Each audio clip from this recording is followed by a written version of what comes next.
Sabe, às vezes, uma única frase, ela consegue capturar a imensidão de uma floresta inteira. E é exatamente isso que a gente vai ver hoje. Vamos mergulhar em como uma declaração, uma só, sobre a Amazônia, abre um universo de significados, não só para o planeta, mas para a nossa imaginação também. E tudo começa aqui, com essa frase forte de Benigno Nunes Novo: a floresta amazônica é patrimônio natural da humanidade. Olha, isso é muito mais do que só umas palavras bonitas, né? É quase um convite, um chamado para a gente entender a real dimensão da Amazônia. Então, bora descobrir juntos o que isso quer dizer na prática. Beleza. Então, quando a gente fala que a Amazônia é um patrimônio da humanidade, o que isso significa de verdade? Qual é o peso que essa afirmação carrega? Bom, a definição oficial é bem clara. Não é só sobre ser um lugar bonito ou, sei lá, importante para um único país. A ideia aqui é de um lugar com valor universal, um valor excepcional. Ou seja, pertence a todos os povos do mundo, a todos nós. E isso, olha, isso muda completamente o nível da conversa sobre a Amazônia. Mas ok, por que a Amazônia merece esse título todo, um título tão grandioso? A resposta está no papel vital que ela desempenha. Ela funciona literalmente como o motor do nosso planeta. E agora, a gente vai entender direitinho como essa máquina biológica opera.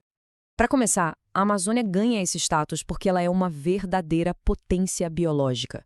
É uma fonte de vida que pulsa bem no coração do planeta. E são os detalhes que realmente impressionam. Olha só. Não estamos falando só de ter a maior biodiversidade do mundo, com um monte de bicho e planta diferente.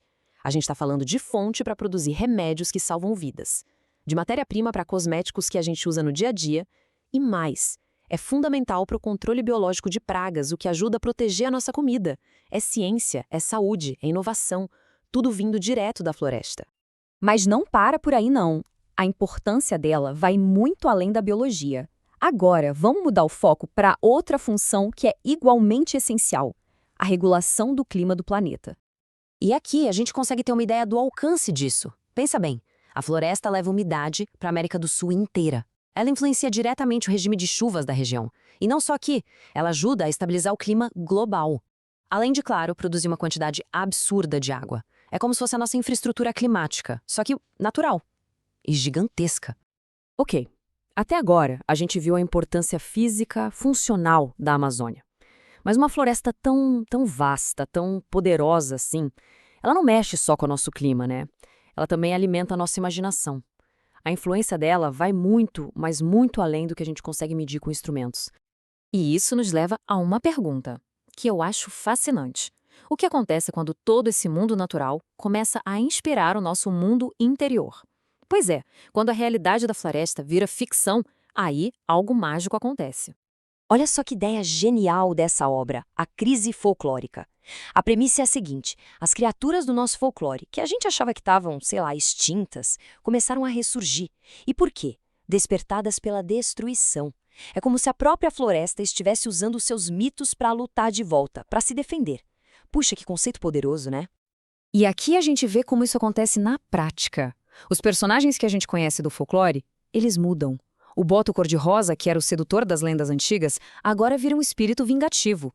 O curupira, o protetor das matas, passa a confundir e destruir os madeireiros.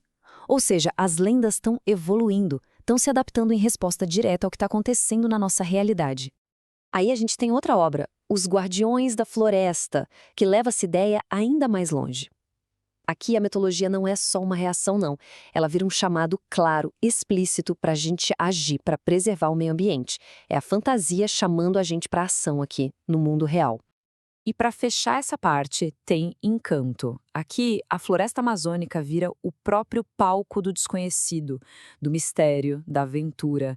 Ela não é só um pano de fundo, sabe? Ela é um convite para a gente se aventurar nessa história. É um lembrete de que, talvez, o maior encanto dela seja justamente aquilo que a gente ainda não descobriu. Então, o que acontece quando a gente junta tudo isso? A parte biológica, o motor do planeta, com essa parte da inspiração das histórias.